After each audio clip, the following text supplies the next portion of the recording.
You are welcome in our English class. Today it is our second period. Poem chapter 3, Rain on the Roof by Paul Skinny. Before this, in first period we studied about Paul Skinny and two paragraphs Rain on the Roof. Course किन्नी बारिश में बहुत आनंद आता है, हम सभी को भी आता है, लेकिन बारिश डिस्ट्रक्टिव वे में ना हो। अगर ये विनाश के रूप में है तो आनंद नहीं आता, तो हम बहुत दुखी होते हैं। लेकिन जब बहुत मंद बारिश छत पर पड़ती है, टप टप की आवाज आती है, तो वो पैटर्स जो आवाज होती है बड़ा आनंद देती है। ऐसा पोइट ने यहाँ पर डिस्क्राइब किया हुआ है।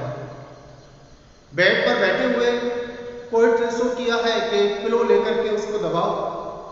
पिलो लेकर के दबाओ का मतलब आपको बोल नहीं रहा है कि आपको लेकर दबाना है, लेकिन वो अपनी अंदर की फीलिंग्स को शो कर रहा है कि बारिश हो रही है बाहर और बिस्तर पर बेड पर बैठे हुए उस पिलो को दबाना कितना अच्छा लगता है। और जो बारिश है, बाहर का आनंद जो वो महसूस करता है, तो उसने अपनी फीलिंग्स को इस पोएम में शो किया है। Now in next paragraph we will study what happens next. आगे उसको और क्या ऐसा एहसास होता है जिसमें बारिश की खुशी उसको और ज्यादा बढ़ जाती है। So now let's start next paragraph of poem Rain on the Roof.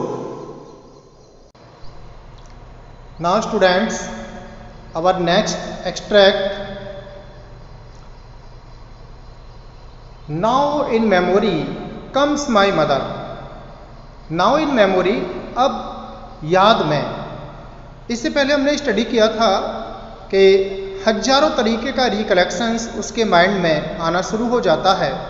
तो उसी रिकलेक्शंस में क्या होता है कि अब मेमोरी कम्स माय मदर, मेरी माँ की याद आ जाती है। जो पुराना रिकलेक्शंस था, जो पुरानी यादें हैं, उनमें जब वो सोचता है तो उसमें उसकी माँ की याद भी शामिल हो जाती है, क्योंकि हजारों तरीके का रिकलेक्शंस था, बहुत सारी बातें सोच रहा था वो, तो इसी में उसके माँ की याद भी आ जाती है। As she use in years agone, जैसा कि यूज होता है पास्ट के इवेंट को हैबिचुअल एक्शन में शो कराने के लिए। एज सी यूज्ड, जैसा कि वह करती थी, ईयर्स एगोन, बरसों पहले।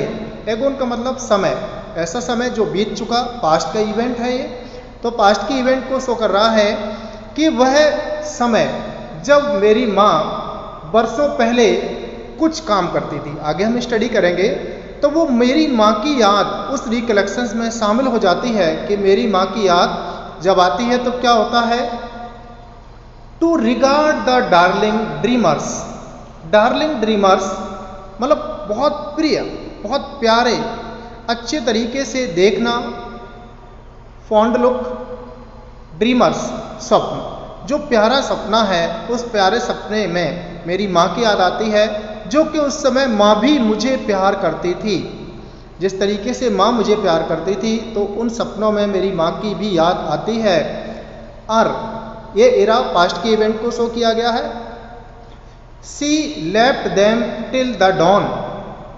सी लेफ्ट, वह छोड़ देती थी, देम, उन यादों को, टिल द डॉन, सुबह तक। जो स्वप्न थे, यानी माँ का ये रूप शो किया गया है कि माँ जब सुबह उठती थी तो मुझे वो मेरी माँ सुबह छोड़ देती थी मेरे प्यारे सपनों के साथ। मैं सो रहा होता था तो वो प्यारे सपने मैं देखता था, तो मेरे सपनों के साथ मेरी माँ मुझे छोड़ देती थी।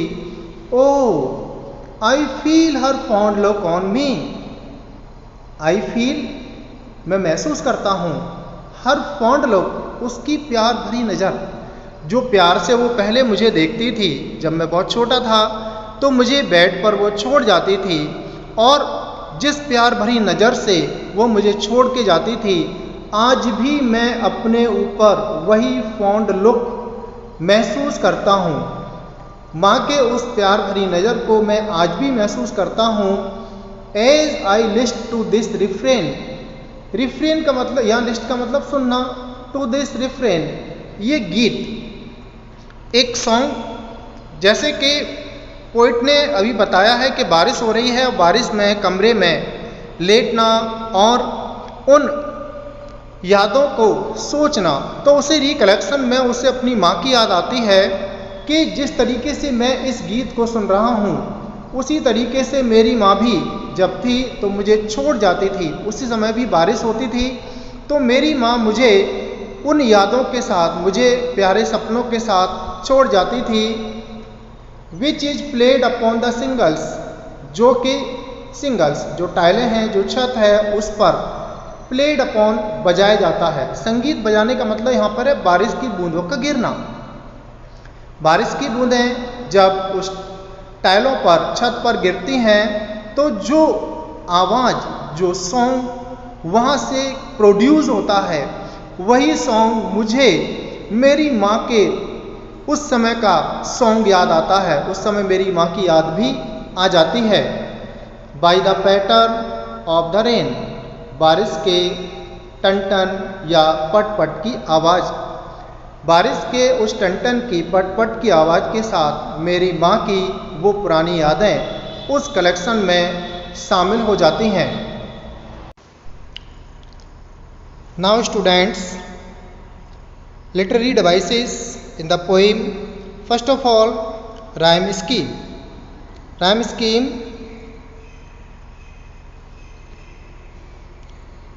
A, B, C, B, D, E, F, E. First letter, first word को इंडिकेट किया यहाँ पर, तो ये हो गया A। अब A से रिलेटेड देखिए कोई और है नहीं, दूसरा वाला क्या है, न्यू है, तो इसको हमने नेम दिया B। नेक्स्ट थर्ड देखिए ऊपर से कहीं भी रिलेट नहीं कर रहा, तो इसको नेम दिया हमने C। अगला फिर टीयर्स, टीयर किसको रिलेट कर रहा है, सैपर्स को, तो हमने सैपर्स को क्या नेम दिया था, B, तो टीयर्स को भी क्या नेम देंगे, B।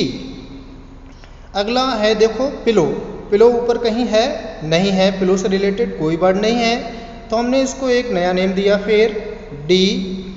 आगे फिर देखिए बेड, बेड ऊपर कहीं कनेक्टेड है नहीं है, तो इसको एक और नया नेम दिया E।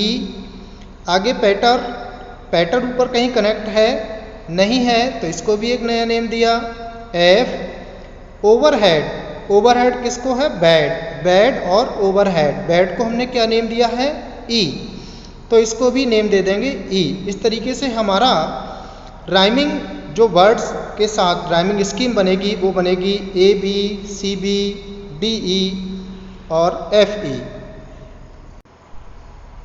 Now student, next literary device is alliteration.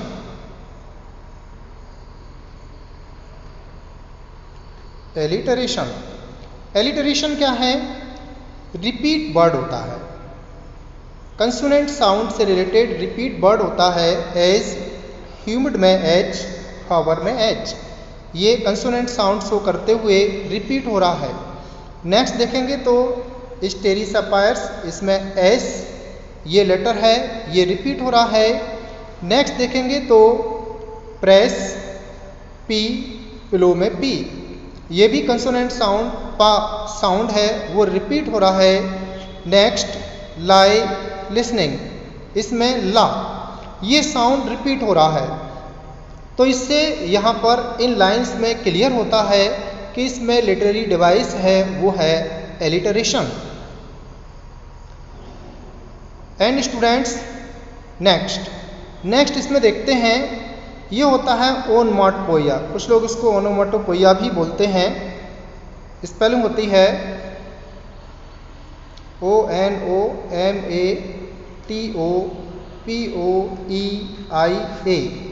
ओनोमाटोपोइया। ऑनमोटोपोइया क्या होता है, जहाँ पर भी कोई साउंडिंग वर्ड यूज होते हैं वहाँ पर ओनमोटोपोइया, ओनोमाटोपोइया या ऑनमोटोपोइया ये शो होता है। तो इसमें पैटर्न जो है साउंड शो कर रहा है, तो इस जगह पर ये ओनोमाटोपोइया बोला जाएगा। नेक्स्ट लिटरेरी डिवाइस अगर हम देखेंगे तो बात करेंगे वो होता है पर्सोनिफिकेशन। यहाँ पर देखिए वर्ड यूज किया गया है बीप्स, जेंटली बीप्स इन रेनी टीयर्स। अब बीप्स किसको बोला है, बीप्स बोला है मेलेंचली डार्कनेस, अंधेरे को, जो कि अंधेरा चुपचाप से रोता है। अब अंधेरा कोई व्यक्ति तो है नहीं है जो रोता है, ये नॉन लिविंग बीइंग्स को एक लिविंग बीइंग के तरीके से शो किया जा रहा है, इसलिए यहाँ पर ये हो जाएगा पर्सोनिफिकेशन, पर्सोनिफिकेशन। क्योंकि टीयर्स किसके होते हैं, ह्यूमन के, और यहाँ पर डार्कनेस को शो कर रहे हैं टीयर्स, इसलिए ये पर्सोनिफिकेशन शो होता है। Now students, next extract rhyme scheme is same, A B C B D E F E. First letter हमने क्या लिया वर्ड्स को, ए, नेक्स्ट न्यू है तो बी, फेंसिस ये भी न्यू है, इसको भी नेम दिया नया, सी, स्टार्ट, स्टार्ट किसको कनेक्ट कर रहा है, हर्ट को, हर्ट और स्टार्ट, तो हमने हर्ट को क्या नेम दिया था, बी, तो स्टार्ट को भी नेम देंगे B. Recollections again new word है, तो अब इसको हम नया नेम क्या देंगे, डी। बूफ, बूफ भी नया वर्ड है, इसको नेम देंगे ई। पैटर, पैटर किसी को कनेक्ट कर रहा है क्या, नहीं कर रहा, तो इसको नेम देंगे एफ। और आगे है रूफ, रूफ किसको कनेक्ट कर रहा है, बूफ को, तो इसको नेम क्या दिया हमने ई। तो इस तरह से राइम स्कीम हो गई A B C B D E और F E. Next alliteration, alliteration repeat word, first letter repeat होता है, तो इसमें देखेंगे तो फर्स्ट वर्ड है बिजी, बी, इसमें बा साउंड रिपीट हो रहा है। उसके बाद टी एच, देयर और थ्रेड्स, इसमें टी एच ये साउंड रिपीट हो रहा है। उसके बाद रेन और रूफ, इसमें रा साउंड रिपीट हो रहा है। तो यह हमारा हो गया एलिटरेशन, जिसमें कि फर्स्ट वर्ड का ये लेटर, फर्स्ट लेटर वर्ड्स में रिपीट होता है। नेक्स्ट देखेंगे तो पर्सोनिफिकेशन, पर्सोनिफिकेशन जैसा कि अभी बताया था, नॉन लिविंग बीइंग को एज लिविंग बीइंग जब कंसीडर किया जाता है तो पर्सोनिफिकेशन होता है। अब यहाँ पर क्या है, बी, बी मीन्स बुनना। अब ये बुनना जो है ये किसी ह्यूमन का काम है, कोई भी चीज़ बुनना है तो कोई व्यक्ति ही करेगा, ह्यूमंस करेगा, लेकिन यहाँ क्या दिया है, 1000 रिकलेक्शंस, पुरानी यादें भी बुनना शुरू कर देते हैं। तो ये 1000 जो रिकलेक्शंस है ये नॉन लिविंग बीइंग है, जबकि इसको लिविंग बीइंग के तरीके से शो किया गया है। तो यहाँ पर अगर बात करेंगे तो ये हो जाएगा पर्सोनिफिकेशन, क्योंकि लिविंग बीइंग के तरीके से नॉन लिविंग ऑब्जेक्ट्स को शो किया गया है।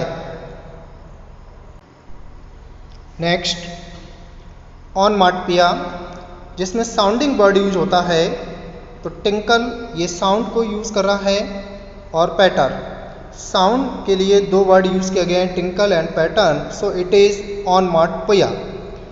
जिसमें साउंड वर्ड होते हैं वो ऑनमाटोपोइया होते हैं। स्टूडेंट्स, नेक्स्ट एक्सट्रैक्ट में पहले देखेंगे rhyme scheme. Rhyme scheme same, A B C B D E F E. आप देख सकते हैं ये ए है, ये बी है, ये सी है, अगेन ये बी है, एगोन और डॉन, बी। उसके बाद A B C B D, again फिर देखेंगे नया ई, उसके बाद एफ और रेन। रेन किसको कर रहा है? रिफ्रेन को। तो ये राइम स्कीम हो गई A B, C B, D E, F E.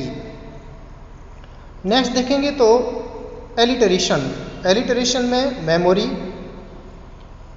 Memory, my, mother, M sound है ये प्रोड्यूस हो रही है।